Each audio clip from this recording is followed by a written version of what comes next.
Namo tassa bhagavato arahato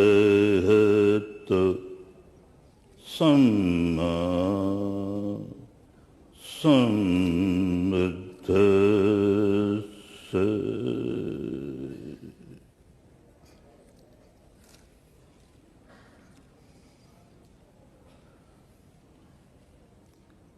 Most Venerable Bhikkhu Sangha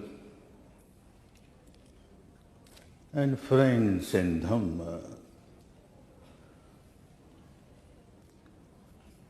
I feel so grateful, so happy being given this opportunity to participate in this historical Buddha Dhamma Summit. The world needs Buddha Dhamma today.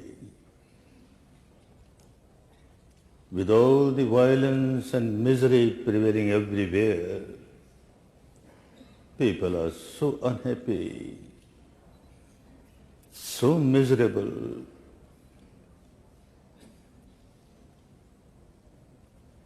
Buddha Dhamma is the only remedy for the suffering people around the world. And Buddha's Dhamma is such that it is acceptable to one and all. If people are made to understand what is the real teaching of Buddha,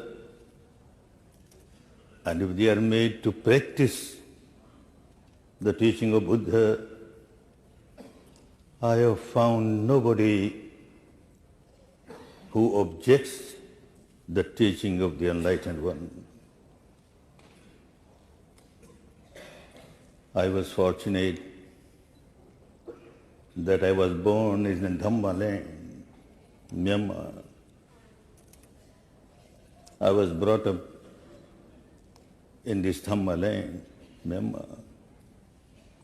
But I was born in a very staunch, conservative Hindu family, brought up in the atmosphere around me where people had great misunderstanding and misgivings about the Buddha and his teaching. I was brought up in that environment. But fortunately, a blessing in disguise, I started suffering from a very severe type of migraine for which there was no treatment in my motherland. The best doctors here, my family doctor Om Prakash, and the famous doctor here, Colonel Min Singh, they tried their best. Whenever the attack of migraine comes, they tried to give me different kinds of painkillers. Nothing worked. They started giving me morphia injection. After a few years, the doctors were worried that I may soon become addicted to morphia. Somehow I must come out of it, but there was no solution. Then my doctor said, you keep going around the world for your business, forget business, and go once round the world to come out of the morphia. We know that migraine and the special type of migraine from which you are suffering, there is no remedy. But you can come out of morphia. There must be some other painkiller which will help you. With their advice, I went out, spent a lot of time and money with the best doctors in Switzerland, in Germany, in England, in America and Japan came back worse. None could help me to come out of morphia, migraine far away. It was a blessing in disguise. A friend of mine, who was then the Attorney General of the government of Myanmar, and who was also Secretary General of the first Sangaina, he advised me that yours is a psychosomatic case. There was a lot of ego, lot of anger, lot of aversion. All those impurities were there. If you take a course of Vipassana, you will be out of these impurities. Your problem will get solved. Vipassana. From the very childhood, I was taught Buddha is great because he is incarnation of God Almighty Vishnu, but his teaching, never go to his teaching. That is dangerous, not for us. And now I am asked to go for Vipassana. That is the teaching of Buddha. Oh no, no. I was taught Swadharame Nidhanam Shreya Paradharamo Bhayavaha. Better die in your own religion, but never go to another religion. This was the training given to me. Buddha's teaching is another religion. I better die in migraine, but I won't go. Then my good friend told me, why not meet the teacher and understand what the teaching is? I went to meet my coming teacher, Seaji Uba Khen, a householder, first Accountant General of independent Myanmar. When I went to meet him in his house, the whole atmosphere was so peaceful. Such a saintly person. And when I told him that I have come to him for my problem of migraine, very compassionately he said, Goenka, don't come to me. You are devaluing such a high spiritual path which will liberate you from all the miseries of birth and death, and you want to use it for this disease? Don't come. If you want to come to purify your mind, to develop love, compassion, goodwill for everyone, then come, you are welcome. Very frankly, I told him, sir, I am born in very staunch Hindu conservative family, and we have lot of misgivings about Buddha's teaching. How can I come to your course, sir? He smiled and said, Goenka, you are leader of the Hindu community in this country. Tell me, in your religion, any objection for morality, Sila? Morality? How can there be any objection for morality? No religion of the world has any objection for morality. No, sir. No objection. In these 10 days I will teach you morality, Sila. But how can you practice morality if you don't have control over your mind? I will teach you how to control your mind, how to become the master of your mind. You are a slave of your mind. I will teach you samadhi. Any objection? In my Hindu literature, I had read so much about samadhi. This rishi has gone in the forest and practiced samadhi. That muni has gone in the forest and practiced samadhi. I am a householder. If somebody teaches me samadhi, If somebody teaches me how to control the mind, wonderful. No, sir. In our religion, no objection for samadhi. Again he smiled and said, Goenka, samadhi is good, no doubt. But it won't take you to the final goal of full liberation from all the miseries. It will calm down your mind. It will purify your mind to a certain extent. But at the depth of the mind, your great store of impurities, we call it anusaya kilesha, unless that is eradicated, you are not liberated from your misery. To eradicate the deep-rooted impurities of the mind, to change the behavior pattern of your life, we teach another technique, and that we call panya. Any objection? Oh, in my Gita, I had been reading and I have been giving lectures on panya. We call it pragya. Pragya? Just giving lectures. I never practiced what pragya is, what panya is. And this saintly person says that by practicing panya, I can come out of all the impurities of the mind. And I knew I am suffering from these impurities. The ego was so strong. There was so much anger, passion, lust, so much impurity. If I can get rid of that, no, nothing wrong. And he said, Sila, Samadhi, Panya, that's all. I am going to teach you only these three, nothing else. And Buddha taught only these three, nothing else.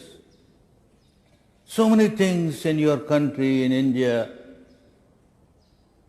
so much blame was given to Buddha and his teaching. But really, the actual teaching, if people understand, all the misgivings will go away, all the misunderstandings will go away. I am going to teach you the pure teaching of Buddha, nothing else. I thought, let me give a trial, let me see. And had a strong determination. I will not become a Buddhist.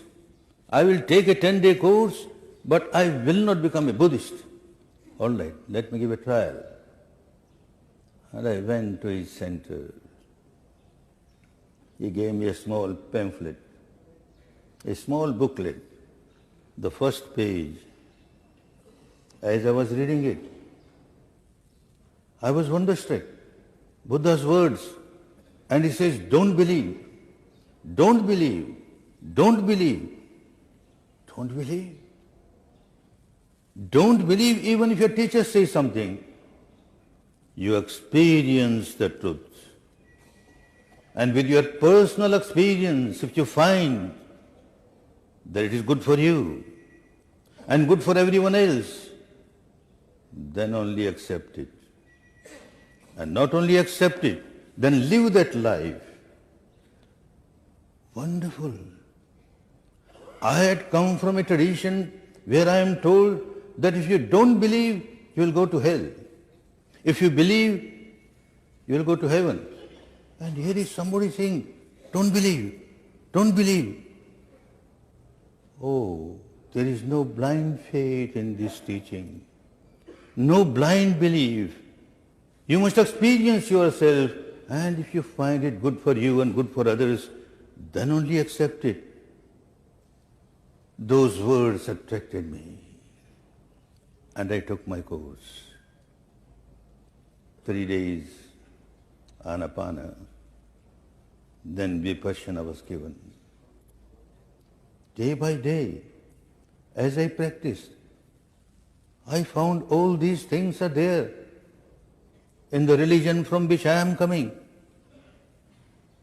But they are only sermons, no practice. And here I am asked to practice.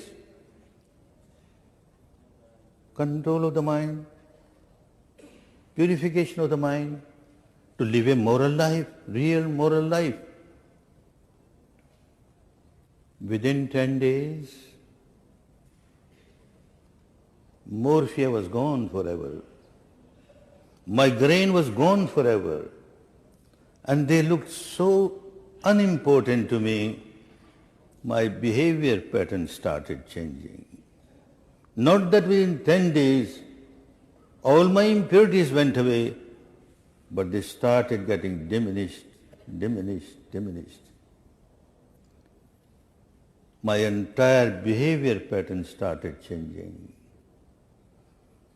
Then for the first time I started reading the words of Buddha. For the first time at the age of 31, living in a country where most of the people are followers of Buddha Dhamma, I had never read Buddha's teaching. I had never heard any sermon from a monk. Now, after Vipassana, I started reading the first book, Dhamma Pada. Every pada that I read, every gatha, like ambrosia, was nectar, so good, so pure. Why this great misunderstanding about Buddha's teaching? Perhaps there is something wrong in other sermons of Buddha. Then with the advice of my teacher, I started reading other scriptures, the words of Buddha. I was so fascinated. A magnetic pull I got by Vipassana, and then a magnetic pull by the words of Buddha. Wonderful teacher. In my previous tradition, Sila is given importance.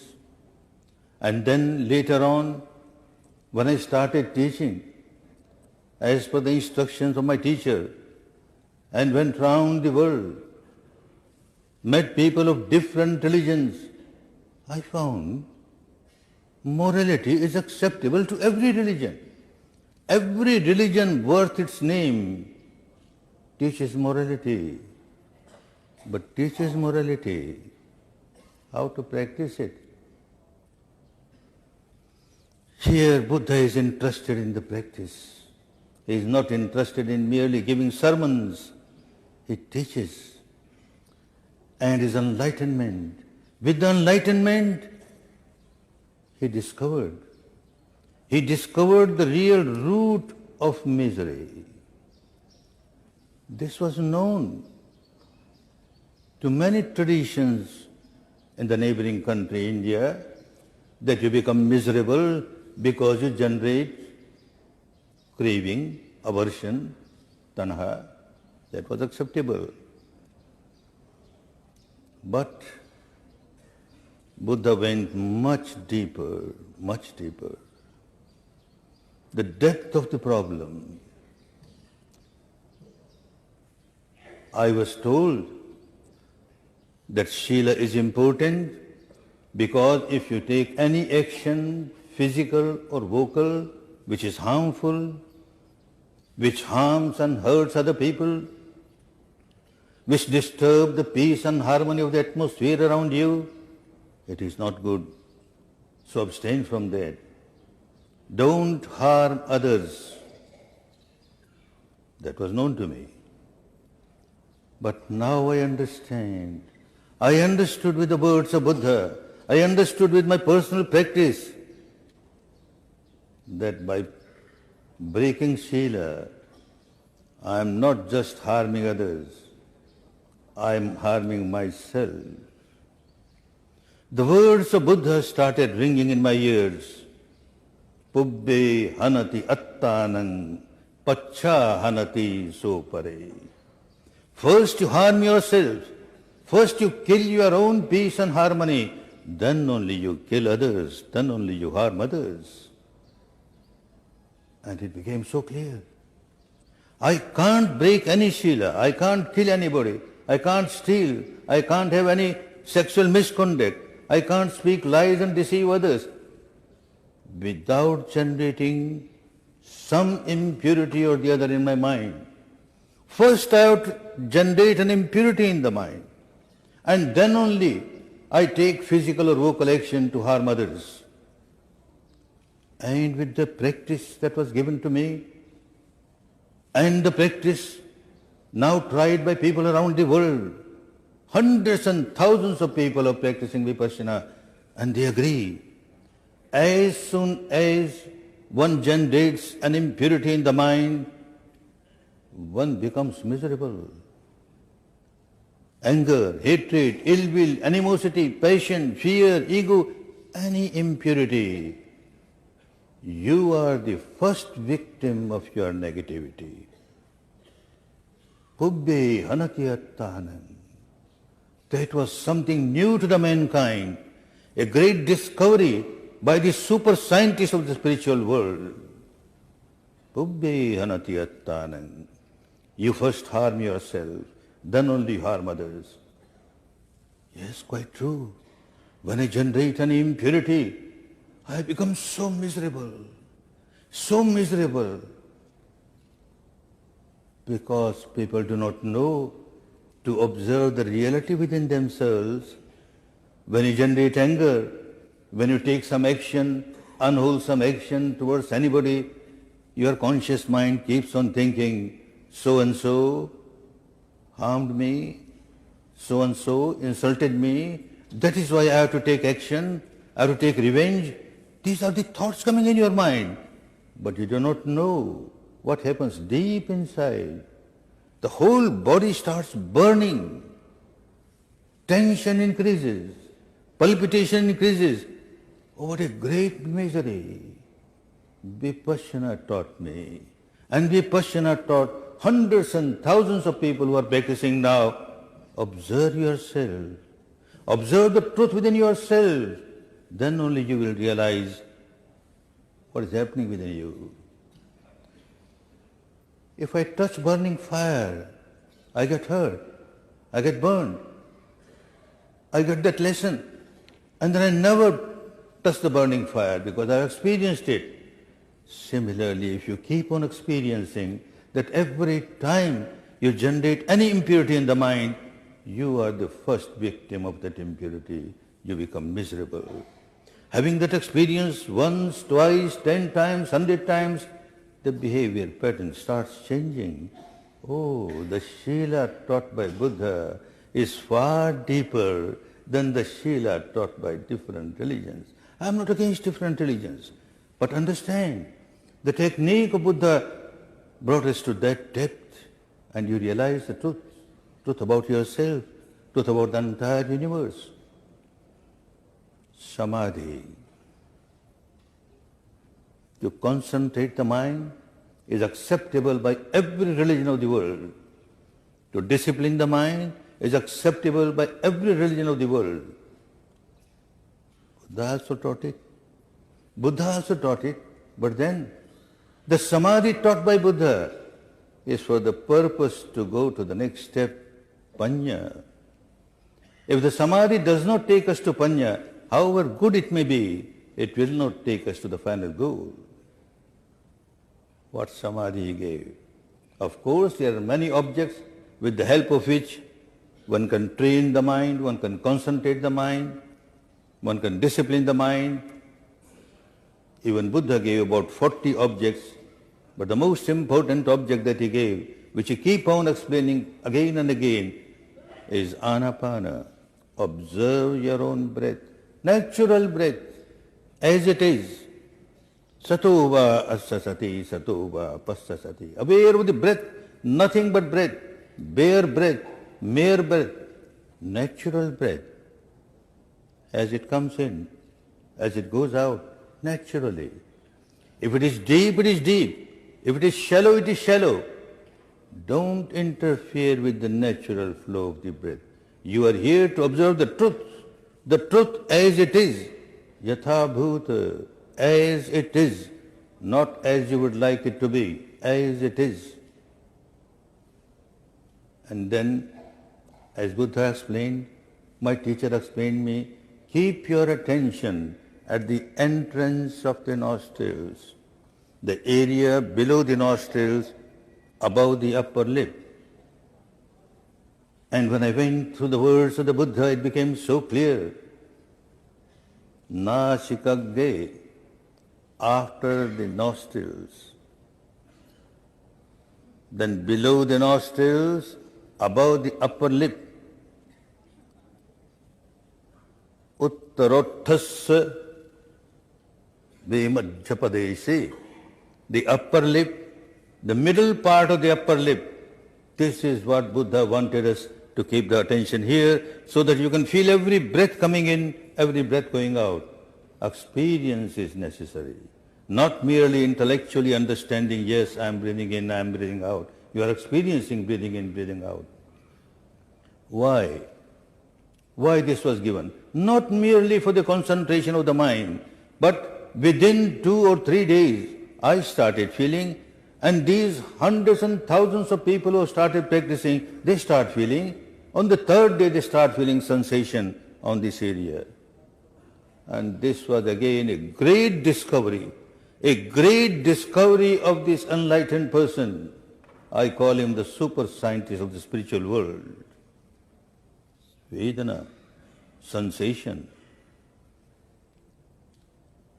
Throughout the tradition of spirituality, it was taught that don't react to the sensual objects. When a shape or form or color or light comes in contact with your eye sense door, a sound comes in contact with your ear sense door, a smell comes in contact with your nose sense door, a taste comes in contact with your tongue sense door, something tangible comes in contact with your body sense door, or a thought or an emotion comes in contact with the mind sense door, don't react. Don't react with craving or with aversion. Don't react with lobha or dosha. That was not new, given by Buddha. It was there already.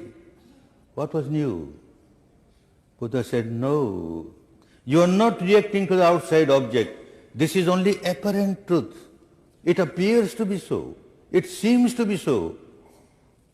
Actually, when the object, the sense object, comes in contact with the sense door, phassa, contact, phassa pachaya vedana, there is a sensation.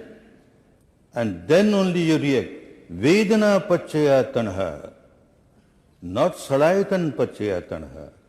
Vedana pachaya, a great discovery of this enlightened person. He was the first person to give importance to the body sensation. If you can't feel sensation, how can you come to the root of tanha? How will you know that you are generating tanha? How will you know that you are generating lobha or moha? The base, at the root level, the sensation. Within 3 days, the technique takes everyone to the stage where they start feeling sensation. And then from the 4th day onwards, from the top of the head to the tips of the toes, sabbakaya pati samvedi, assasi samiti sekkati, passasi samiti sekkati. The entire body, sensation in the entire body one understands, one feels, from the top of the head to the tips of the toes. Everywhere some sensation or the other. And the old habit pattern was to react to these sensations. If the sensation is pleasant, then you start reacting with lobha. If it is unpleasant, then you start reacting with dosa. This is the habit pattern of everyone, every human being. And Buddha helps us to come out of this habit pattern. Whatever sensation you experience, pleasant or unpleasant, gross or subtle, every sensation has the same characteristic, and the characteristic is arising, passing away, arising, passing away, anicca, anicca, anicca, anicca, anicca, anicca. This is the characteristic of every sensation. Not to understand merely at the intellectual level, not to accept merely at the emotional or devotional level because Buddha said so. At the actual level, at the experiential level, you find every sensation that arises. Every sensation that arises, it arises to pass away. Sooner or later it passes away. Initially, the solidity of the body is there. So one feels gross, unpleasant, solidified, intensified sensations. But as one keeps on practicing as taught by the enlightened one, all the solidity starts getting dissolved. the entire body, there is no solidity left. From Uday, Vay, one reaches the stage of Bhang, total dissolution of the solidity. Mere vibrations, arising, passing with great rapidity. This has to be experienced. Then you are going to the root of your mind. You can't change the root of your mind unless you reach the stage where you can feel sensations throughout the body, different kinds of sensations, and you train the mind not to react. A wonderful technique. It was acceptable to me, and many of my Indian friends who were here, whoever went to Sayadaji U Ba Khin, found the same result. 14 years I was fortunate to work under his guidance, and after 14 years, he had a great Dhamma abolition, that this invaluable jewel has come from India, and India has lost it. Today, India is bankrupt so far as this wonderful Dhamma is concerned. And my Sayadaji used to say, it is my duty, it's the duty of all the Buddha's followers in the world to pay back the debt of gratitude to India. It came from India. It must go back to India. He very much wanted to go himself and pay back this debt of gratitude, but due to some reason or the other, he could not go. And when the government here, I am so grateful to the government here. I am grateful for two reasons. Then when all my trade and industry were nationalized, I felt so happy. I am now relieved. I can spend all my time now for Dhamma, and really I spend most of my time for Dhamma. Those 14 years of my life are golden years. And another fortunate that this government gave me a passport.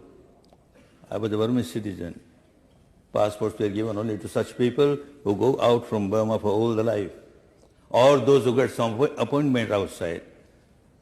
I applied that my mother is sick. If she gets Vipassana, she will come out of misery. Very compassionately I was given a Myanmar passport. I am grateful to the India government. They gave me visa. I went there, and as per the desire of my teacher, I started teaching Vipassana there. Teaching of Vipassana is not easy. We have to give residential courses. There must be arrangement for people to come and stay with me for 10 days, day and night. Who will arrange? I have no money. I have nobody to help me. How these courses will be arranged? And my Sayadaji says, Dhamma is great, you don't worry. Now time has ripened, 2,500 years after Buddha. The Dhamma will go from this land to Anna Bhumi, to the country of origin. Time has ripened. There are many people with good paramis who will accept you, accept Dhamma. And it so happened, surprisingly, within a few days the first course was arranged. And then courses after courses, courses after courses. People from different religions, from different communities, people from such tradition who had not only misgivings, who have got great aversion towards Buddha's teaching, when they come to the course, oh, so wonderful, so wonderful. It is so rational, so pragmatic, and so scientific. Interaction of mind and matter. Because we remain ignorant of this interaction of mind and matter within ourselves, we do not know that we are generating impurity and we are becoming miserable. And the technique takes you to the stage where you go to the depth of the mind, the root of the mind, where impurity starts, where impurity gets multiplied, and where the impurity gets stored, and your behavior pattern becomes so unwholesome. You make yourself miserable, you make others miserable. Everybody accepts it. It's a scientific, pragmatic, logical way of practice. And then result-oriented. It gives result here and now, akaliko. You won't have to wait till after death. Of course, till after death also you get good result, but now, what you get now? Here and now, here and now. You get so much of peace. People come in the courses with so much of melancholy on their face, so much sadness. Everybody is miserable due to this or that, this or that. Practicing for 10 days, it is something worth seeing. This glow on the face of everyone, this smile on the face of everyone. Akaliko, akaliko. It gives result here and now, here and now. So people start accepting it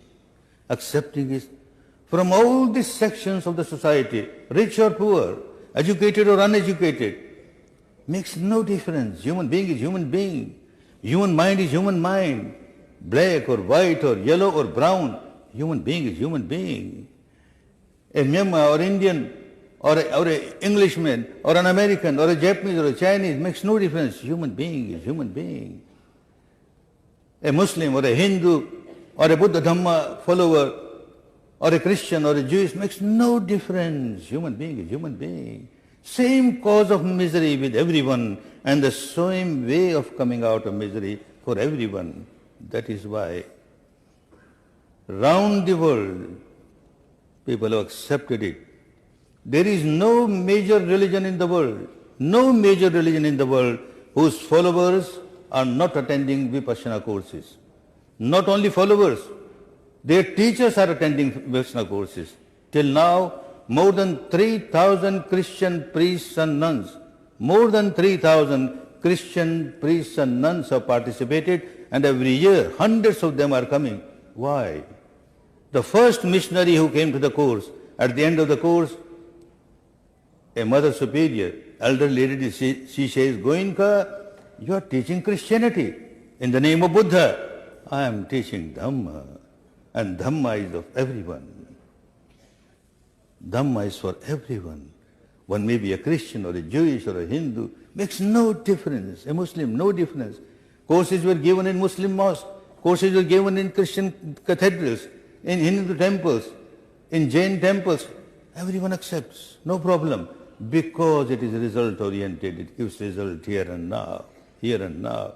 Time has ripened now. I am so grateful to this country. I am so grateful to the Sangha of this country, who maintained the purity of not only Pariyatti but also Patipatti. Pure Patipatti. And that is why I got this pure Patipatti, because it was preserved in its pristine purity. And I got it. And I got the wonderful result. And people around the world are getting it now. There are about 130 centers around the world where residential courses are given. More than 800 people are trained to give Vipassana. They are teachers. And every year, 50 or 100 teachers are now being trained. The demand is so much. Misery is everywhere. I am glad that this summit will become a historical summit. And from here, Dhamma will spread. Dhamma will spread around the world. All the miserable people of the world, and everyone is miserable, rich or poor, makes no difference. Everyone is miserable. They will get Dhamma. And they will come out of misery. I am thankful to the Sangha. I am thankful to the people of this country who preserved Dhamma in its pristine purity. May Dhamma spread around the world. May Dhamma help the miserable people around the world. May there be peace, real harmony, real happiness in the world. Bhavatu Sarvamangalam. Bhavatu Sarvamangalam. Bhavatu Sarvamangalam.